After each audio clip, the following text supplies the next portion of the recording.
Hello, everyone, and welcome to our podcast. Today, we are going to talk about culture, intercultural communication, and some useful tools to improve intercultural competence. And we will also share examples and reflections based on our own experiences and what we have learned from the assignment materials. To start with the conversation, I want to introduce the topic of culture, and it can be defined as the set of beliefs, values, traditions, and behaviors shared by a group of people. It influences how we think, act, and communicate. For example, in Mexico, family celebrations are very important, and learning about culture helps to understand others. Yeah, that's actually true. And culture, it's not only about food or traditions, as you said. It also includes things like body language, communication styles, and social norms.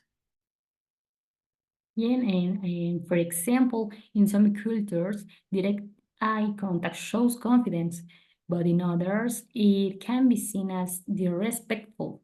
Yeah, and this shows how culture affects everyday interactions. Yeah, now we are going to kind of switch into intercultural communication. That happens when people from different cultural backgrounds interact. It can sometimes lead to kind of misunderstandings. Yeah, exactly. And one common use is language difference, but even when people speak the same language, meanings can change depending on cultural context.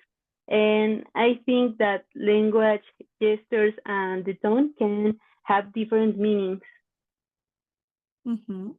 Yeah, sure. And for instance, in Mexico, we often use indirect communication to be polite. Yeah, while in other cultures, people are more direct. And this can cause confusion if we don't understand two differences. Yeah, another example is gestures. A simple hand sign might be positive in one country but offensive in another. Yes, I think the same. And well, one important tool for improved cultural competence is empathy. And intercultural competence means being able to communicate effectively and appropriately with people from other cultures. Sure, and one important tool is active listening. Yeah, this means really paying attention and trying to understand the other person's perspective. Yeah, we have to be open-minded. Another tool is open-mindedness, that we should avoid judging other cultures based on our own beliefs. Also, learning about other cultures helps a lot. For example, researching traditions or communication styles before interacting with people from another country. Yes, and I think empathy is also key. Yeah, putting ourselves in someone else's place can reduce misunderstandings. Yeah, actually, that's true. We also have this kind of note, cultural patterns that are common ways of behaving within a culture. These patterns guide how people interact.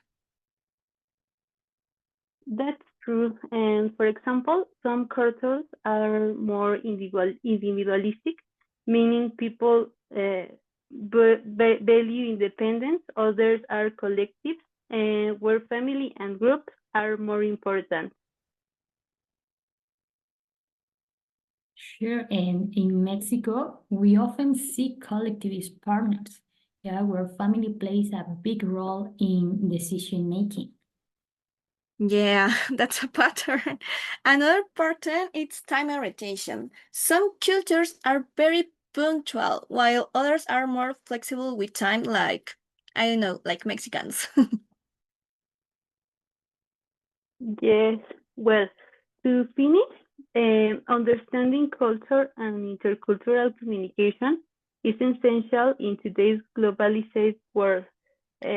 And I think that learning about culture and intercultural competence helps understand and respect people from different backgrounds. And I think this is very positive. Yeah, in order to follow your idea, by using tools like empathy, like you said, open-mindedness, and active listening, we can improve our intercultural competence. Well, I think so. Yeah, and most importantly, we should respect and value cultural differences. Yeah, I also think that developing intercultural competence is a continuous process, and it's not something we learn once, but something we practice every day through our interactions. When we make an effort to understand others, and we become more tolerant and respectful and aware of the diversity around us. Yeah.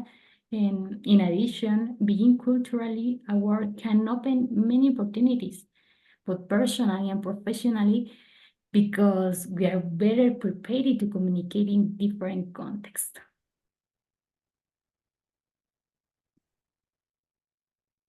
Excellent. So, in order to finish our little podcast, I be grateful with you too because you participate activity in these activities. So sorry.